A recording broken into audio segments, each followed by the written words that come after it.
श्री स्वामी समर्थ. नमस्कार स्वामी भक्तांनो. कधी तुमच्यासोबत असं झालंय का? तुम्ही देवासमोर किंवा स्वामींच्या फोटोसमोर बसला आहात, हातात जपमाळ घेतलीये आणि तोंडाने श्री स्वामी समर्थ जप सुरू केला आहे, पण तुमचं मन मात्र तिथे नसतंच. शरीराने तुम्ही देवासमोर असता, पण मनाने तुम्ही ऑफिसमध्ये, स्वयंपाकघरात किंवा एखाद्या जुन्या आठवणीत हरवलेले असता. आज जेवायला काय बनवू, त्यांनी मला असं का बोललं, उद्याची कामं कशी होतील, असे शेकडो विचार त्याच वेळी डोक्यात पिंगा घालायला लागतात. जर हे तुमच्यासोबत घडत असेल तर काळजी करू नका.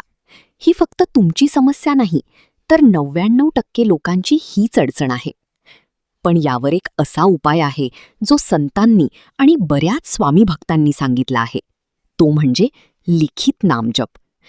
आजच्या व्हिडिओमध्ये आपण पाहणार आहोत की जेव्हा मन एकाग्र नसतं तेव्हा लिहून केलेला जप कसा जादू करतो, हे कोणी करावं आणि याचे नियम काय आहेत. चला तर मग समजून घेऊया. बघा, आपलं मन हे वाऱ्यासारखं चंचल असतं. जेव्हा आपण फक्त तोंडाने जप करतो तेव्हा आपली फक्त जीभ काम करत असते.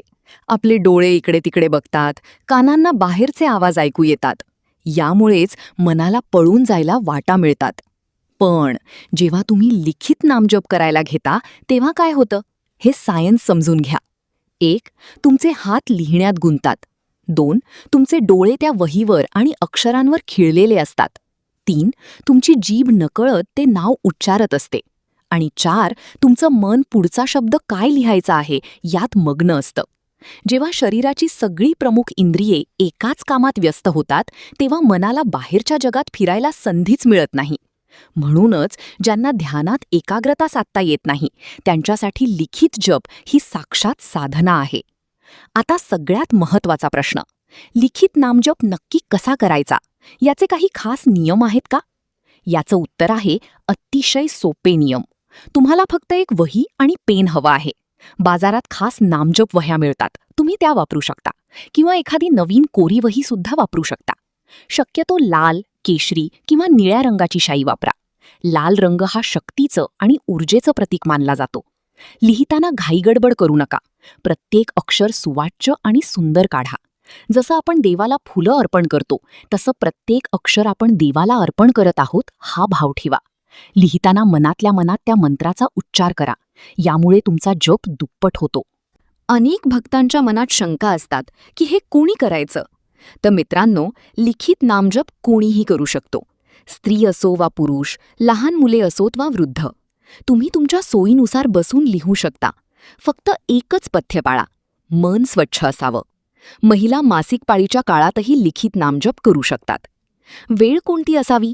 तसं तर देवाचं नाव घ्यायला कोणतीही वेळ अशुभ नसते. पण जर तुम्हाला लवकर अनुभव घ्यायचे असतील तर पहाटेची वेळ किंवा संध्याकाळची वेळ उत्तम असते. रात्री झोपण्यापूर्वी 15 मिनिटं जर तुम्ही एक पान जप लिहिला तर तुमची झोप अत्यंत शांत होईल. लिखित जपाचे फायदे काय आहेत हे तुम्हाला अनुभवानेच कळतील. ज्यांना सतत ताणतणाव आहे त्यांनी रोज फक्त 21 ओळी लिहिल्या तरी फरक जाणवेल. तुमची एखादी इच्छा अडली असेल तर तुम्ही संकल्प करू शकता. अनेक भक्तांचे अनुभव आहेत की संकल्प पूर्ण होताच त्यांची इच्छा पूर्ण झालीय.